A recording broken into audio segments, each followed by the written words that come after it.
Nasaan na yung bloodbath ni Sara Duterte, mga tol? Noong nakaraang taon, sabi niya gusto niya ng bloodbath. Tapos nauwi din sa Korte Suprema. Ngayon naman sabi niya hindi niya na daw iniisip ito pong impeachment.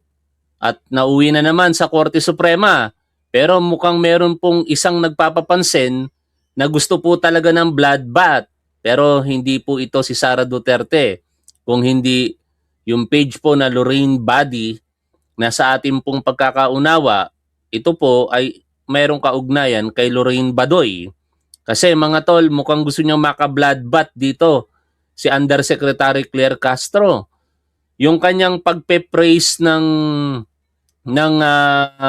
post na ito ay para kunyari hindi maging liable sa libel. Pero tingin ko libelous po ito sapagkat iniintriga niya po si Undersecretary Claire Castro na sa ating pong paniniwala ay tapat magmahal sa kanyang asawa. No, narinig po natin 'yan sa isang live streaming ni Undersecretary Claire Castro na nag-iisa lamang po ang kanyang puso at ang puso niya na ito ay para lamang sa kanyang asawa. O, di ba? Tapos iintragahin ng ewan ko kung anong uri ng tao ito, may asawa ha. Pero nung nahuli at naaresto si Rodrigo Duterte nga, nadala sa Hague, aba, tinalo niya pa yung common law spouse nitong common law wife nitong si Rodrigo Duterte na si Hanelet Abansenya. Siya yung nag-iiyak, no?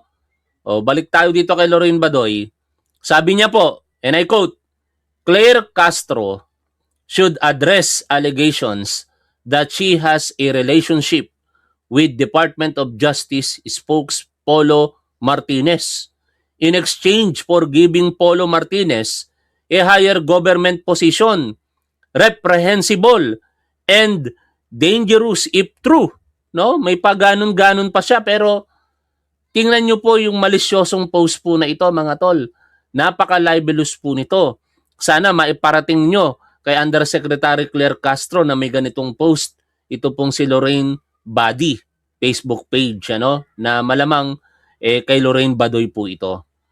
At I believe nakarating na ito kay Yusik Claire pero ipakalat nyo pa rin, no? I-inform niyo kung kayo po'y makakapanood ng kanyang live streaming sa gabi, ipaalam nyo na ito pong si Lorraine Body ay nagpapakalat po ng isang malisyosong post sa social media sa kasalukuyan. Ngayon, puntahan po natin si Bloodbath, si Sara Duterte, no? May pa-bloodbath noon. Tapos ngayon, mukhang sa Korte Suprema na naman pupunta. By the way, bago tayo magpatuloy, ngayon po ay April 1, 2026. Magandang araw po sa inyong lahat. Ako po'y lubos na nagpapasalamat sa lahat po ng mga sumusuporta sa ating gobyerno, sa ating Pangulong Bongbong Marcos at dito po sa ating programa. Kung kayo po'y hindi Duterte supporter, huwag niyo po sanang kalilimutang mag-like at pakishare nyo na rin po itong ating live streaming. Balik po tayo dito po sa ating pag-uusapang topic, bloodbath. Kailan po ba ito sinabi ni Sara Duterte? Last year. Ito nga po yung balita mula po sa GMA News Online. May 31, 2025. BP Sara compares impeachment trial to crucifixion. Ba, tamang-tama talaga yung topic natin ngayon kasi Holy Week po ngayon eh. Sa Friday, sa paniniwala po ng mga Katoliko, magkakaroon ng bloodbath, no? Pero syempre ang Panginoong Hesukristo yung dumanak ang dugo sa araw po na yon. Ito namang si Sara Duterte, inihahalin tulad, parang hindi bagay. Kasi in one occasion, sinabi niya na siya po'y presidente ng impyerno. No? Kaya bakit niya i-relate itong nangyayari sa kanya ngayon sa crucifixion ng ating Panginoong Hesukristo. Anyway, balikan natin, basahin natin ang balita.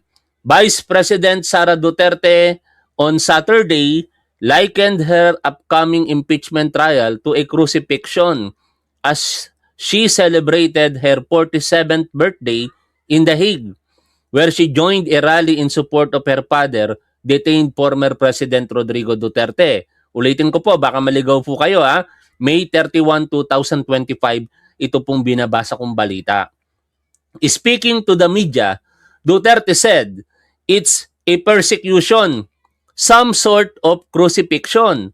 And so, when there's crucifixion, there's blood. So, it's a bloodbath.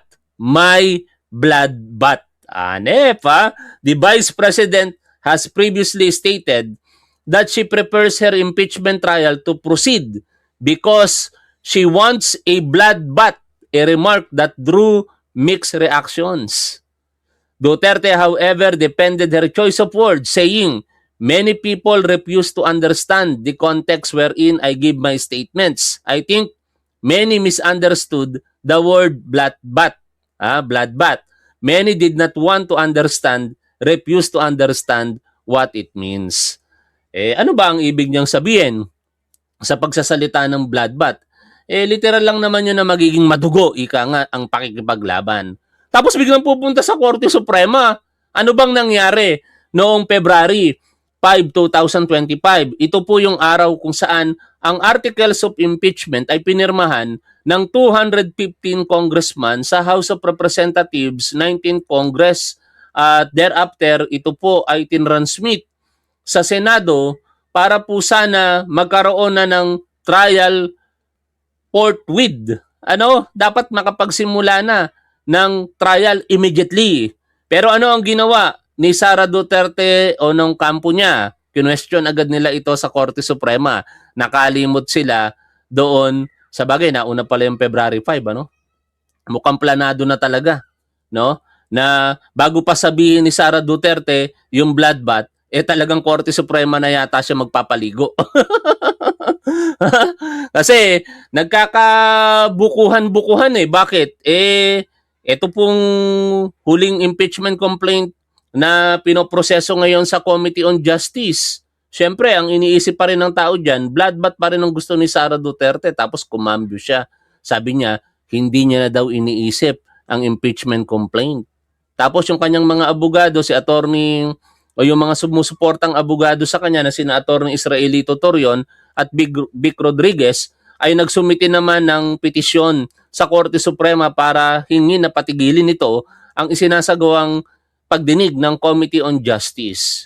Sa punto pong ito, re-reactionan po natin yung vlog or interview po nitong si Christian Esguerra kay Attorney Barry Gutierrez. Ano po? Si Attorney Barry Gutierrez, siya po yung dating tagapagsalita ng dating Vice Presidente na si Leni Robredo at naging kongresista din po ito. Pakinggan po natin, panoorin at reaksyonan po natin ang kanilang mga naging talakayan sa video po na ito. Isa pa sa hindi ko ma-reconcile sa aking bobong pag-iisip, yung sinasabing naratibo ngayon na ikaw meron palaking ebidensya at malakas na kaso laban sa Vice President, at hindi nyo ba i-transmit yan sa Senado? Teka muna. Di ba na-share ang problema nila? Due process na hindi na masyadong mabilis. Yun nga Hindi raw binasa ng mga congressman. Di ba? Kasi yun talaga yung standard na proseso sa mga nakalipas po na dekada. Nauna nga po dyan, itong si dating Pangulong Joseph Ejercito Estrada, na-impeach po siya sa pamamagitan po ng at least 1/3 votes ng miyembro po ng House of Representatives. At syempre, nung panahon naman ng dating Chief Justice Renato Corona, na-impeach din po siya sa at least 1/3 votes ng House member. At yun po ang tinatawag na second mode of impeachment. Pero dahil po sumaklaw ang Korte Suprema sa issue po na ito, gumulo. Sabi nga po ni Fiscal EJ, babasahin ko po sa inyong muli yung kanyang naging point of view tungkol po dito, naging magulo. Ngayon may nakikipag-argumento dito sa post ni Fiscal EJ. Mamaya babasahin ko rin. Pero unahin muna natin ito pong legal point of view niya. Lalo bang gumulo ang impeachment dahil sa Supreme Court ruling? Dati, simple lang ang usapan. Parang basketball game lang na may malinaw na roles at positions. Ang House of Representatives, sila ang prosecutor, trabaho nilang mag-ipon ng reklamo. Tingnan kung may laman ba at ipasa sa Senate. Ang Senate, sila ang judge. Doon talaga ang bakbakan, doon ang presentation ng evidence, at doon ang hatol kung guilty o not guilty. Ang Supreme Court, sila ang referee. Tahimik lang sa gilid. Papasok lang kapag may sobrang foul na or grave abuse of discretion. Pero dahil sa bagong SC ruling, nag-iba ang timpla. Ano ba yung bagong SC ruling? Kasi ito po yung itinalagang direksyon ngayon ng Korte Suprema na dapat sundin ng Committee on Justice Siyam po ito Basahin ko po sa inyo Dapat may ebidensya ang articles of impeachment kapag ibinahagi sa mga miyembro ng House. Dapat sapat ang ebidensya upang patunayan ang mga paratang. Dapat available ang articles of impeachment at ebidensya sa lahat ng miyembro ng House. Dapat bigyan ng pagkakataon ng respondent na marinig bago ipadala ang articles of impeachment sa Senado. Dapat may sapat na panahon ng House members para magdesisyon kung i-endorso ang impeachment complaint. Ang mga paratang ay dapat tungkol sa impeachable acts na ginawa habang nasa pwesto at sa kasalukuyang termino. Ang mga paratang ay dapat sapat ang bigat upang maituring na betrayal o public trust o ibang impeachable offenses. Upang masiguradong may due process, inaatasan ang House of Representatives na bigyan ang respondent ng kopya ng articles of impeachment at ebidensya upang makapagbigay ng sagot. At ikasyam, ibigay ang articles of impeachment, ebidensya at sagot ng respondent sa lahat ng miyembro ng House bago ang transmittal sa Senado. Ito na po yung naging komplikado po dito dahil po yan sa ruling ng Korte Suprema. Balik po tayo dito po sa panulat ni Fiscal EJ. Dahil sa requirement ng SC na dapat may due process at substantive sufficiency bago pa man makarating sa Senate, medyo gumulo na. Imbis na pirma, pasa lang. Lalo na yung 1/3 signature rule. Kailangan na nilang mag-hearing ng bongga, naglalabas ng subpoena, tinitingnan ng SALN, tinitingnan ng tax records. Sabi ni Representative Luistro, kailangan daw ito para masunod ang due process ng Supreme Court. Ang respondent, sabi ni na Atty. Torion, fishing expedition na raw ito. Dati, reklamo lang ang kailangan, ngayon full-blown investigation na agad sa House level pa lang. Bakit mas clear noon? Dati kasi political process talaga ang impeachment. Kapag may numero, sibat na agad sa Senate. Doon, magkakaalaman ng ebidensya. Very straightforward. The takeaway, witnessing tayo ngayon sa tinatawag na judicialization ng isang proseso na dapat ay purely political or dati ay purely political.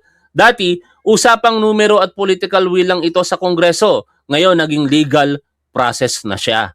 Oo, may layers of protection na nadagdag para sa respondent, iwas railroad ika nga, pero kapalit naman ito ay layers of complexity. Mas bumagal ang takbo, mas naging madugo ang diskusyon at dapat or bawat galaw ng House, asahan mong idedemanda o kukwestiyonin agad sa Supreme Court. Kung susuriin po ninyo yung binasa po natin, yung nangyayari po ngayon sa Committee on Justice, yan na po dapat ang panimula ng bloodbath. Pero bakit ayaw mag-participate ni Sara Duterte? Ngayon, meron pong kume-question sa naging analogy ni Fiscal EJ po dito. Ito ang banat nitong isang page na sumusuporta kay Duterte. Pero alam naman nating troll page po ito kasi 7 lang ang followers. Tapos ang picture pa ay Duterte. Ngayon, ito yung banat niya. Nice analogy pero medyo misleading. Ganito kasi yung argumento ng mga Duterte supporter Kapag ka hindi nila kayang umargue ng sa sarili nilang utak, wala namang problemang humingi ng tulong sa ChatGPT or sa AI. Pero aminin mo, ako, sa totoo lang, pinapadali ko po trabaho ko Yung mga descriptions na nakikita po ninyo sa ating mga channels, yung thumbnails po natin, yung mga balita na ginagawa ko po sa ating mga pages, lahat po yan, generated po yan ng ChatGPT at pinapaalam ko sa inyo yan. Ayoko pong i-take credit kapag ka ChatGPT. Ito, a-argue siya sa isang piskal tapos nung pinansin siya ni Fiscal EJ dito, sabi kasi ni Fiscal EJ, please stop using AI, nakaka-brain freeze yan. Pero bakit ba nasabi ni Fiscal EJ na AI? Ito po kasi yung analogy niya. No? Hindi gumulo Tapos may mahabang dash, nilinaw lang na hindi pwedeng political shortcut ang impeachment. Hindi porket may numbers ka, pwede mo nang i-bypass ang due process. Kala mo, ang galing, ano? Yung sinasabing judicialization, natural consequence yan kapag may constitutional rights na involved. Hindi pwedeng purely political kung may legal standards na kailangang sundin. At yung dating simple lang, oo simple, pero prone sa abuse. Kaya nga pumasok ang Supreme Court to ensure hindi nagiging numbers game lang ang pagpapatalsik. Ngayon, na may scrutiny, biglang gumulo o nasanay lang tayo sa sistemang chine-check. Hindi ito complication, ito ay correction. Tingnan niyo yung phrasing, ano? Kasi kung impeachment lang base sa dami ng boto, hindi na yan accountability. Power play na lang. Hashtag rule of law, hashtag due process, hashtag impeachment process. Alam niyo mga tol, kung tayo po'y gumagamit ng AI, alam po natin na AI written po ito. No? Kaya ang problema, ayaw nilang aminin. No? Sabi po dito nitong TP Merch PH, fiscal naman, try mo munang intindihin bago ka mag-overwhelm. Hindi lahat ng hindi mo gets, AI agad. Peace po. O, feeling sarili niyang utak yung ginamit niya, no? Sabi ko nga po sa inyo, tayo po'y gumagamit ng ChatGPT at ako na mismo nagtanong kay ChatGPT. O, sabi ko kay ChatGPT, AI written ba ito? O, sagot ni ChatGPT, oo. Malaki ang posibilidad na gawa ito ng AI o at least AI assisted. Hindi dahil mali ang laman, kundi dahil sa writing style at structure. Heto bakit? Mga palatandaan na AI style ang pagkakasulat. Una, balanced argument structure. May analogy, correction, explanation, conclusion. Ganito madalas magsulat ang AI, structured argument. Ikalawa, parallel sentence pattern. Halimbawa, hindi gumulo, nilinaw lang. Hindi porket may numbers, hindi pwedeng purely political, hindi ito complication, ito ay correction. Paulit-ulit na ganitong pattern, typical AI rhetorical style. Ikatlo, formal but social media tone. Hindi masyadong academic, hindi rin masyadong casual. Gitnang style, common sa AI political commentary post. At higit sa lahat, ito na po yun. May hashtag sa dulo. Very typical AI output kapag political commentary. No, ang sa atin lang mga tol, wag tayong magpanggap na matalino, na magaling sa argumento. Kung tayo'y gumagamit ng AI, aminin natin, wala namang problema po doon, hindi naman kawalan sa atin 'yon. Ano? Makikipag-argue ka lalong-lalo sa isang piskal tapos gumagamit ka lang pala ng AI, hindi mo naman sariling utak, di anong tingin mo sa sarili mo? Sinungaling. Ganun lang 'yon, no? O ngayon balik po tayo dito po kay Christian Esguerra and Barry Gutierrez. Diba? Ngayong sinusunod by the letter, yung proseso, due process din ang problema, hindi ba? Tapos pag pinag-uusapan yung jurisdiction, tapos meron daw double standard. So kaya nga tanong ko, ano ba talaga? At ba gusto nyo mangyari? Last time, kaya sila umakyat sa Supreme Court, sabi nila, hindi nabigyan ng pagkakataon si VP Sara na sagutin yung impeachment charges sa House kasi nga pinast-track express akit ka sa... O silipin yung mga ebidensya, hindi ba? O silipin yung ebidensya. O ngayon, ayan, lahat ng pagkakataon binibigay sa inyo. Ngayon, ang posisyon naman nila ngayon, hindi, kasi ang tahanan dapat sa Senado. Di ba? Dapat hindi na dito. Biglang kakambyo ngayon yung mga abogado sa pangunguna ngayon nitong si Attorney Michael Powa na dapat ang proper forum daw po sa Senado. Binigyan na nga kayo ng pagkakataon last year na nasa Senado pero ano ginawa ninyo? Imbis na harapin ninyo, kinwestiyon nyo ito sa Korte Suprema. Kaya hindi mo mawari kung ano ba talaga ang gusto ng mga ito. Lumabas ba ang katotohanan o itago ang katotohanan sa pamamagitan ng teknikalidad o legalidad? Ano sa tingin ninyo mga tol? Pero alam na natin ang sagot diyan sa ginagawa po nila. Kasi kung walang kasalanan to si Sara Duterte, yan ay napakadaling harapin. In fact, dapat dito pa lamang sa level ng Committee on Justice, hinaharap na nila yan para na hindi dumating sa Senado . Bakit? Kung wala naman kasi talagang ebidensya laban kay Sara Duterte, ang dali po nila yung makokontra. Kung meron mang mga ebidensya ang mga complainant sa pamamagitan ng mga sariling ebidensya ni Sara Duterte, maisasampal ka agad sa muka. Partikular ni dating Senador Antonio Trillanes na sinungaling ka. Hindi totoo yung mga bank records na pinagsasabi mo. Bakit hindi nila magawa? Kaya ako, naniniwala ako doon sa sinasabi ni dating Secretary Ronald Llamas kapag ayaw humarap, maliwanag korap. Parang hindi ko din ba? Well, Pero parang, obviously, pero parang checkmate sila dyan. Kasi that thing that you got to your favor before is the one that you would have to hurdle now or assail, hindi ba? tama. Ang claim kasi nila, kasi daw, hindi daw sila bibigyan ng opportunity to cross-examine. Pero, sa totoo lang, gano'n naman ang proseso ever since sa impeachment Tama. Hindi naman kasi talaga dapat i-cross-examine sa clarificatory hearing ang witness. No? Nagtataka tayo dito sa mga magagaling naman ng mga abogado ni Sara Duterte pero pinagpipilitan nila na i-cross-examine ang mga witness ng complainant. Hindi po yun mangyayari. Ang cross-examination ay nangyayari lamang during full-blown trial. Meaning, kapag ka nagkaroon na po ng paglilitis sa Senado. Di ba makailang beses na nga itong ipinaliliwanag sa atin ng iba't ibang mga abogado na even si Congresswoman Jinky Luistro, ang chairwoman ng Committee on Justice, sinasabi nila na ang hearing na isinasagawa po dyan sa Committee on Justice is clarificatory in nature.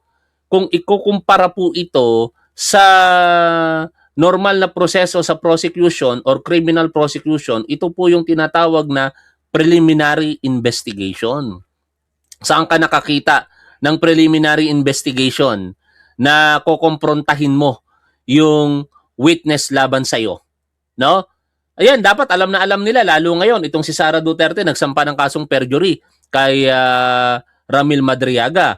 Pwede bang gawin ni Ramil Madriaga, i-interrogate or i-cross-examine agad si Sara Duterte and vice versa? Hindi po pwede yun. In fact, nung ipinapatawag ngayon si Ramil Madriaga ng City Prosecutors of Taguig para sa reklamong perjury ni Sara Duterte sa pamamagitan ng isang subpoena, option ngayon yan ni Ramil Madriaga to appear or not to appear.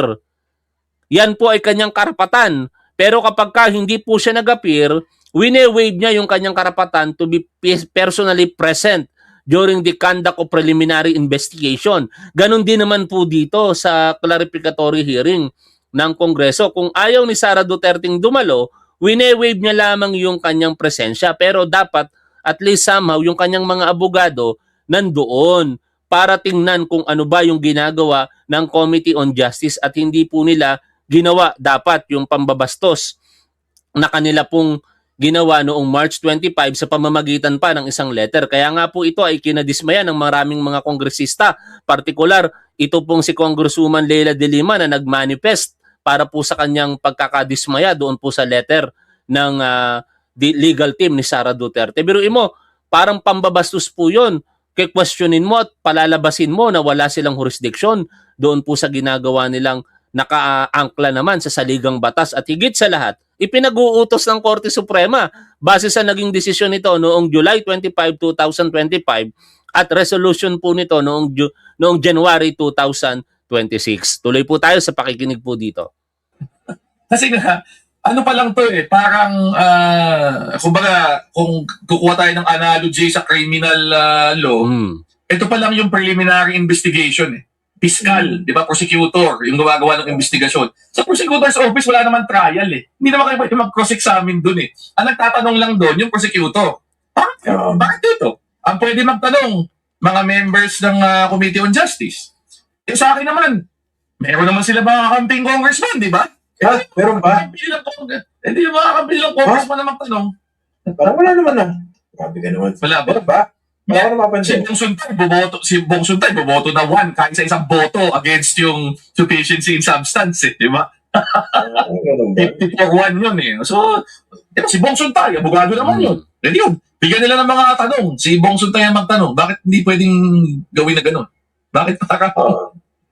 Ito rin, no, para mas maintindihan ng mga viewers, no? Kasi basically, kung umakyat itong impeachment complaints in the form of the articles of impeachment sa Senado against the Vice President, ang tatayo po kasi bilang prosecutor ay yung House. Diba? Kaya magkakaroon ng House impeachment team. So dito sa proseso ito, titingnan nila kung ito bang impeachment complaints, merong malakas na basihan at merong malakas na ebidensya. Para pagdating sa Senado, kung dumating man, umabot sa puntong yon, hindi sila magmumukhang tanga. Lalapit kayo rito for trial, wala naman palang kwenta ebidensya ninyo. So ito yung proseso, ito yung bahagi ng proseso para busisiin kung malakas man o mahina Tama. yung mga ebidensya doon sa paratang. Tama. Tama. Tama. Kaya nga, sa point na ito, isasabi ko na premature na question ninyo kasi hindi pa naman nagde-decide yung House eh. Kaya nga sila humihingi ng ebidensya eh. Para makita ng mga members, at least initially, ng Committee on Justice, ano ba yung ebidensya dito? Nakasingit lang Hindi ko alam kung nagbabasa ng desisyon itong mga abogado ni Sara Duterte. Even yung nagpunta po na mga abogado sa Korte Suprema lately para hilinging patigilin ang ginagawa po ng Committee on Justice sa pamumuno ni Congresswoman Jinky Luistro. Yan liwa-liwanag po sa sinasabi ng Korte Suprema No, uulitin ko lamang po, ito po hindi nanggaling sa akin. Ito mismo ang sinabi ng Korte Suprema.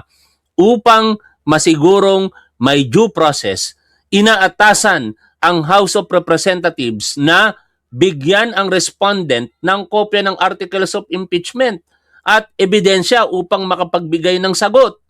Ang tanong, paano makakapagbigay ng kopya ng Articles of Impeachment o ebidensya ang House of Representatives kay Sara Duterte kung walang mangyayaring clarificatory hearing? Di ba? At in fact, sa clarificatory hearing na yan, since collegial body po yan, pag naipakita ng kampo ni Sara Duterte na hindi naman pala totoo yung mga akusasyon ninyo kay Sara Duterte, di pagbobotohan na kagad yun ng majority at sasabihin walang basihan para yan ay umakyat pa sa plenaryo at maging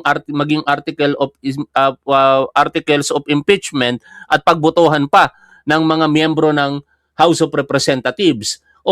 Di sana, doon pa lamang tapos na. Kaso lang ayaw nyo magpasakop sa proseso. Tapos ngayon, gusto nyo i-pass forward, mapunta ka agad sa Senado. Paano mangyayari? Ito nga yung itinatadhana ng Korte Suprema. Ibigay ang articles of impeachment, ebidensya at sagot ng respondent sa lahat ng miyembro ng House bago ang transmittal sa Senado. Tapos si Michael Powa, yung abogado ni Sara Duterte, gusto kagad mapunta na daw sa Senado para doon naman talaga ang bakbakan.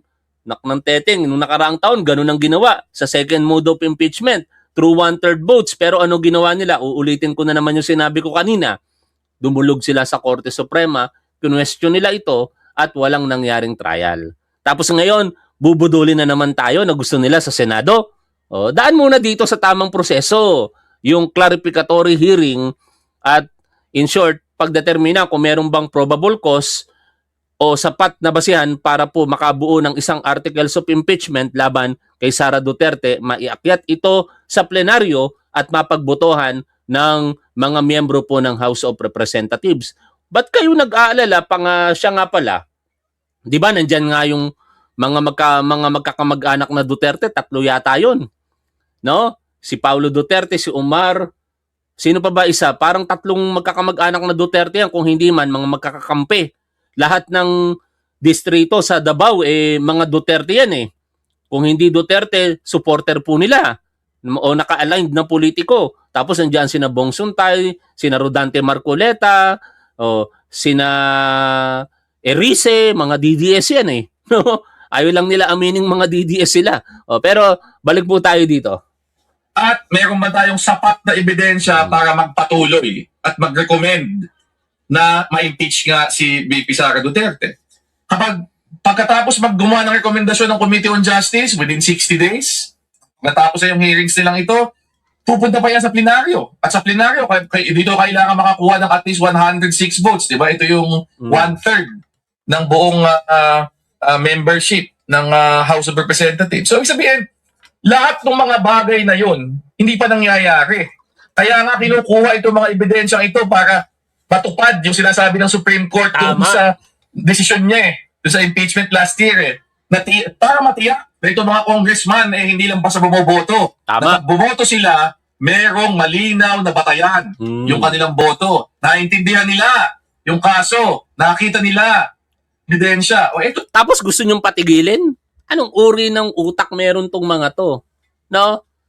Kapag ayaw humarap, maliwanag na kurap. Gusto ko nang maniwala talaga dyan sa sinasabi na yan ni Ronald Llamas eh. At tayo naman dito kay Christian Esguerra, sa kanyang naging interview dito po kay Congresswoman Jinky Luistro, natatakot. Marahil itong kampo ni Sara Duterte, kaya ayaw pong humarap. Kasi magkakabukuhan ba?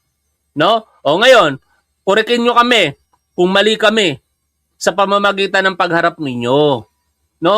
Yun lang ang tanging paraan dito. Hindi matitigil ang paghahanap ng pananagutan ng maraming mga Pilipino kung ayaw nyong gamitin ng salitang taong bayan laban dito kay Sara Duterte hanggat hindi niya ito ina-address sa pamamagitan ng pagsagot. Kung patuloy siyang iiwas gamit-gamit ang legalidad o teknikalidad, hindi ito matatapos. No? Baka ikasira pa ni Sara Duterte ito sa 2028. O yun talaga ang kinakatakot ninyo, na kapag lumabas ang mga ebidensya laban kay Sara Duterte, tuluyan ng masisira itong si Sara Duterte. Tandaan ninyo hindi na tumataas ang rating ni Sara Duterte. Oo, nangunguna siya ayon sa mga survey na isinasagawa sa posibilidad na maging pangulo sa 2028, pero pababa po ang trend nito, no? At kung history po ang pag-uusapan natin, wala pong kumandidato sa pagkapresidente na sa mga unang taon o buwan nanguna tapos nanalo kinalaunan sa pagkapresidente. Natatanging si Joseph Estrada ang nakagawa noon. I believe hindi yung kayang gawin ni Sara Duterte ngayon dahil si Joseph Estrada ay majority president, no? Kahit pagsamasamahin mo ang bilang ng mga nakalaban niya na sa pagkapangulo, yung boto nila, hindi po yun sasapat para sa botong nakuha ni tinambakan ng todo din ni Joseph Estrada. Ito pong mga nakalaban niya sa pagkapangulo. Itong si Sara Duterte, kung sakasakaling magiging pangulo ito, malamang minority president ito katulad ng tatay niya.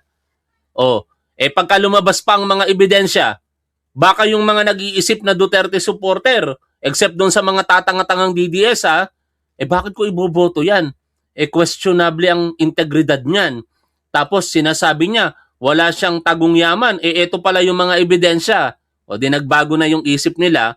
Sa katandaan nyo ito, mga Duterte supporter, hindi kayo nadadagdagan. Bagkos nababawasan kayo. Alam nyo yan sa inyong mga sarili. Never nakakampi sa inyo mga kakamping or dilaw. At never din kakampi sa inyo ang mga PBBM supporter at mga loyalista. Nag-iisa lang kayo, Duterte supporter. Yung mga nasa Gedli, pagka nagising yan sa kanilang paniniwalang politikal at nakita nila ang katotohanan, alangan namang kumampi pa kay Sara Duterte yan. Di ba? Kaya tago-tago na lamang muna ngayon, iwas-iwas na lang ba para iwas sa ebidensya? Pero balik tayo. Uulitin ko ulit sa napakaraming beses. Gusto ko nang maniwala na kapag ayaw humarap, maliwanag kurap. Ayan po ang pahayag ni Ronald Llamas. ito na nga yun eh. Pero, ngayon, ayaw namin makita ng mga congressman yan. Dahil sila tayo sa Senado. Kung gano'n pala, sana last year, ginawa na natin to. Hindi mo na kung saan lulugar Dito sa... Di ba? Saka alam niyo mga to, Diba? bukod dito sa kinakaharap na impeachment ni Sara Duterte, ang katotohanan, no, wala mi isang Duterte supporter ang makakapagsabi na matalino si Sara Duterte. Sige nga, hinahamon ko kayo. Patunayan nyo nga sa amin ngayon, kayong mga nanonood na DDS dito, na matalino itong si Sara Duterte.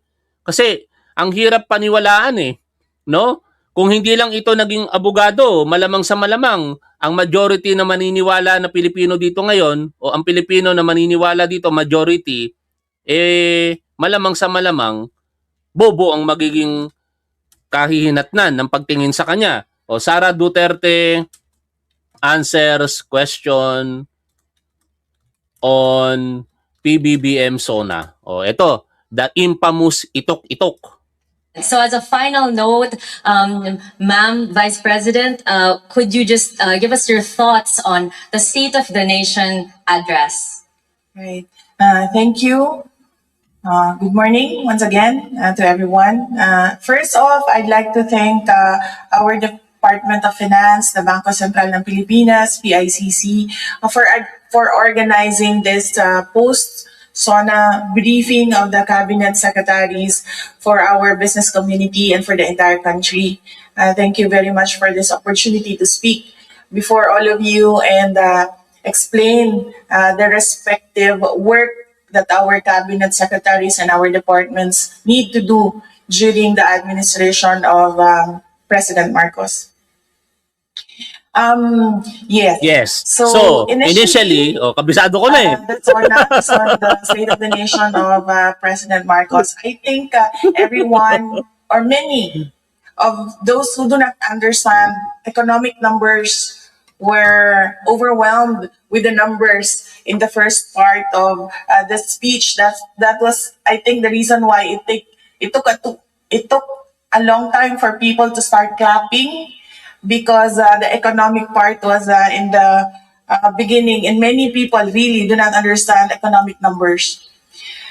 But another observation of mine was immediately after the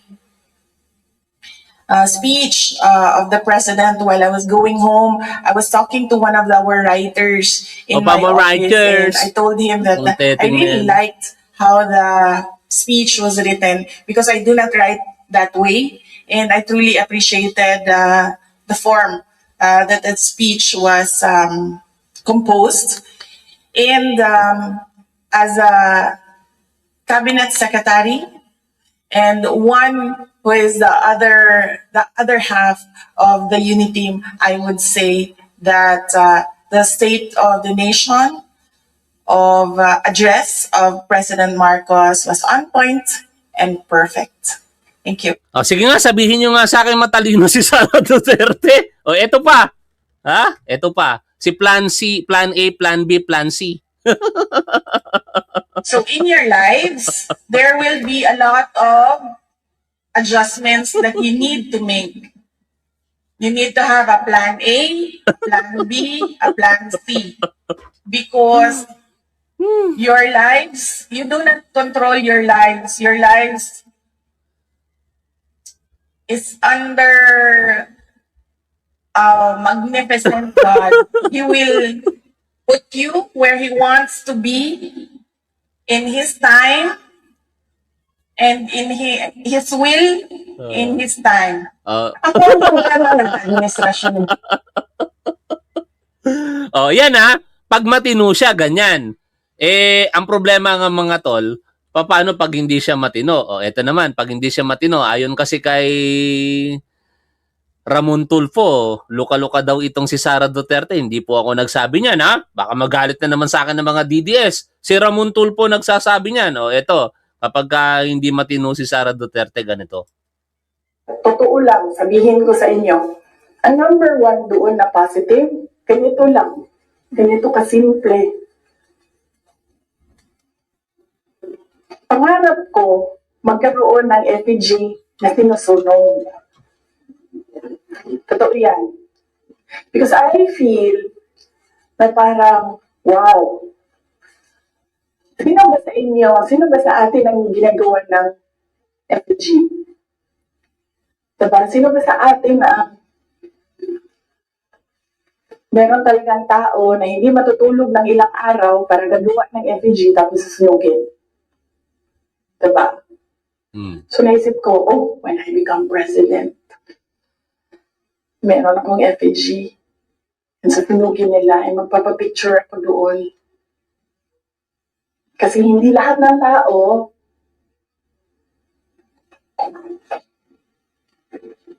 merong ganon. Di ba? Yun, pagka sabi ni Ramon Tulfo, loko-loka siya. Ito naman, kapag lumalabas yung tunay na pagkatao ni Sara Duterte, eto siya. Pagka lumalabas ang tunay niyang pagkatao, ganito siya. No? Pakinggan ninyo ito, mga tol. Huwag ka mag-alala, ma'am, sa security ko. Kasi may kinausap na ako na tao. Sinabi ko sa kanya, kapag pinatay ako, patayin mo si BBM, si Lisa Araneta, at si Martin Romales. No joke. No joke. Nagbilin na ako, ma'am. Pag namatay ako, sabi ko, huwag ka tumigil na hanggang hindi mo mapatay sila. Oh, yan ang tunay niyang pagkatao. And then he said yes. Oh. Kasama to, syempre. Oh, nawala. Ang ina ninyong lahat. Oh, yan. Yan ang tunay na pagkatao ni Sara Duterte. No? Kaya, Ang ina ninyong lahat. oh. Kaya ang hirap paniwalaan ito pag pumapasok ito sa simbahan tapos nakaganon. Balik na tayo dito kina Christian Esguerra. Ano ba? Ano ba? Gusto ba nyo na makita nila yung ebidensya o hindi? Di ba? Ewan ko eh. Hindi naman naisip ko lang, baka naman kasi ang iniwasan dito ng Vice Presidente at ng kanyang kampo, mapag-usapan na in public itong mga ebidensya because that could tilt the balance as far as public opinion is concerned, hindi ba? Yun, ang punto Baka biglang dyan. maisip ng mga tao. Teka muna, di ba isipin ng mga tao na trial na ba yan? Magkakaroon siya sa sarili ng judgment. Kung pinag-usapan na for instance yung bank accounts, paligsalita na mismo diba? si Ramil Madriaga, di ba? O yun ang punto kasi dyan. Kapag ka nagsalita na yung isa, malalaman kung nagsisinungaling ba si Ramil Madriaga o hindi. O di ba? Kaya ulitin natin sa napakaraming beses ng pagkakataon, yung sinabi ni Ronald Llamas, kapag ayaw humarap, maliwanag na kurap. Maraming salamat po sa inyong lahat mga tol. Shoutout po sa inyong lahat. Salamat po sa patuloy po ninyong pagsuporta sa ating gobyerno, sa ating Pangulong Bongbong Marcos at dito po sa ating programa. No, kung kayo po ay hindi Duterte supporter, huwag niyo po sanang kalilimutang paki-like at kung pwede, i-share niyo na rin po itong ating live streaming. Lagi po nating tandaan kung ano po ang tama at dapat doon po tayo. Keep safe. See you always. Bye for now mga tol.